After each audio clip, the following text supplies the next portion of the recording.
আমায় যদি কোনোদিন আমি ভাবি রাজনীতিতে আসবো, সব থেকে আগে আপনাদের ডেকে বলবো যে আমি রাজনীতিতে আসছি।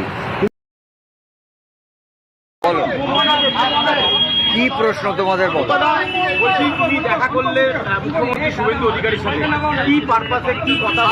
দেখো, প্রথম কথা হচ্ছে এই দেখা করাটার সঙ্গে যারা যারা যে কথাগুলো বলছে তার কোনো মিল নেই।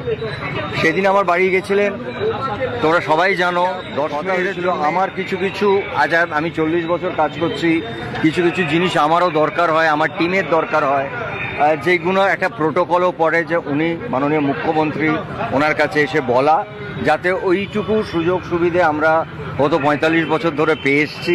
আমি বাইরে যাই একলা একলা অনেক সময় কাজ করতে, সেখানে আমার কিছু কিছু সিস্টেমের মধ্যে অনেক কিছু লাগে, যেটা আমি মনে করি এই চেয়ারটার সম্মান আমাকে নিজে এসে বলা, তাকে অনুরোধ করা, এবং তার সঙ্গে অবশ্যই যখন বসে গল্প করেছি, কিছুক্ষণ কফি খেয়েছি, আর নানাবিধ কথা, ইন্ডাস্ট্রির কথা, আমরা ভবিষ্যতে ভালো কাজ করতে পারি, মহানায়ক উত্তম কুমারের 100 বছর, সেটা যাতে আমাদের সারা ভারতবর্ষের লোক মনে রাখেন এমনভাবে একটা জিনিস অনুষ্ঠান করা।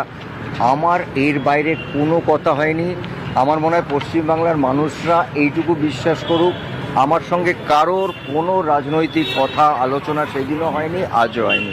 যেটা হয়েছে আমাদের কথা, আমাদের ইন্ডাস্ট্রির কথা, পশ্চিমবাংলা, বিশেষ করে মহানায়ক উত্তম যেটুকে নিয়ে যে 100 বছর তার যে প্ল্যানিং, সেটা নিশ্চয়ই আমাকে বলা হয়েছে। যে কারণ উত্তম যেটু আমার ইমোশন, আমাদের না, বাঙালির ইমোশন, এবং আমি মনে করি তিনি শুধু পশ্চিমবাংলার নন, তিনি সারা ভারতবর্ষ, বলবো না, মানে ওনার মতন, মানে 100 বছর পর আমরা এইভাবেই 200 বছরে উত্তম যেটুকু পালন করব।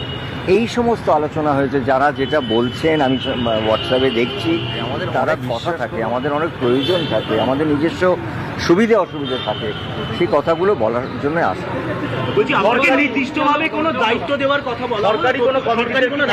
না না, এইগুলো আমি এখন বলতে পারবো না, কারণ এইগুলো প্রথমত এখনো এই আলোচনাটাও হয়নি। কিন্তু নিশ্চয়ই যদি কখনো হয়, মনে করেন যে আমার কোনো একটা কমিটিতে থাকলে, সেটা আমার ইন্ডাস্ট্রি, সবাই জানেন যে আমি আমার ইন্ডাস্ট্রিটার জন্যে সবসময় রাত 2টোর সময় ডাকলেও আমি দাঁড়াবো, কারণ ওটা আমার জায়গা। তো এরমভাবে যদি কখনো মনে হয় ডাকেন, আমার যদি কোনো একটুখানি পরামর্শ আমার ইন্ডাস্ট্রিটাকে ভালো করে, আরও বেটার হয়, কেন আসবো না? এটা তো আমার জায়গা, আমার তৈরি হবে, এক্ষুনি নয়, এইগুলো আলোচনা সেইভাবে হয়নি। তবে আমি আশা রাখছি যে এই প্রত্যেকটা একটু একটু করে এগোবে। কিন্তু আলোচনা যাই হয়েছে, সেটা সিনেমা বেশি আলোচনা। মহানায়ক উত্তম কুমার, তার 24শে জুলাই আমরা সবাই জানি মৃত্যুদিন, এবং 3rd সেপ্টেম্বর এই বছরটা আমাদের জন্য আরও বড়। মানে আমরা আর্টিস্ট ফোরাম, সারা বাংলা ইন্ডাস্ট্রি, আমরা মানে এটাকে কি বলবো, এই সেন্টেনারিটাকে আমরা মানে রিয়েলি মানে আমরা যাপন করতে হয়নি। বিশ্বাস করুন, আমি কতবার বলবো, আমাকে এই কথাটা আমি কোটিবার বলে ফেলেছি। বলা মানেই তারা কয় যে সবসময় আমাকে রাজনীতির কথা বলেন, তা নয়। আপনারা কেন বোঝেন না যে আমি আগেও বারবার বলেছি যে আমায় যদি কোনোদিন আমি ভাবি রাজনীতিতে আসবো, সব থেকে আগে আপনাদের ডেকে বলবো যে আমি রাজনীতিতে আসছি। কিন্তু কোনো মানুষের সঙ্গে সম্পর্ক তো রাখতে হবে।